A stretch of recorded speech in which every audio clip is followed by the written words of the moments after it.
porte-drapeau de l'équipe de France pour les Jeux Olympiques de Pékin qui s'ouvrent aujourd'hui, Quevin Rolland revient de loin.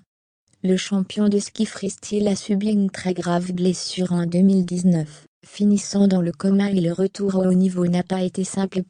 C'est une tâche symbolique, mais qui revêt une importance fondamentale pour les athlètes choisis le jour J aujourd'hui. Quevin Rolland a l'honneur et le privilège d'être l'un des deux porte-drapeaux de l'équipe de France pour la cérémonie d'ouverture des Jeux Olympiques de Pékin. Aux côtés de Tessa Worley, le skieur freestyle va donc mener la délégation française lors de ces JO placés sous le signe de la crise sanitaire. Et c'est peu dire que le sportif de 32 ans revient de loin. Le skieur de la Plagne fait partie des favoris dans sa discipline, mais il y a encore quelques années, il se demandait s'il pourrait remonter sur des skis un jour. En avril 2019, le Beau-Brun fait une terrible chute de plus de 10 mètres lors d'une tentative de record du monde de hauteur.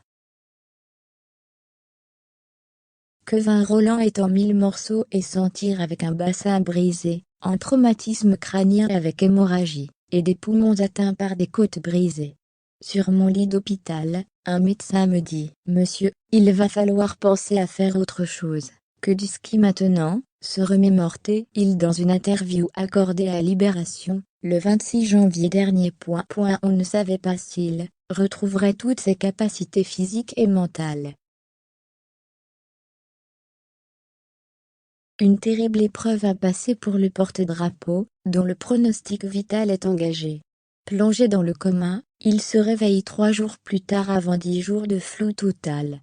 On ne savait pas s'il retrouverait toutes ses capacités physiques et mentales.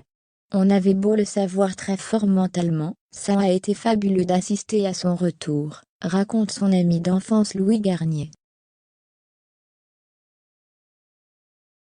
Hasard de l'histoire, celui qui est en couple avec une franco-américaine devient papa pour la première fois seulement quelques jours après son accident.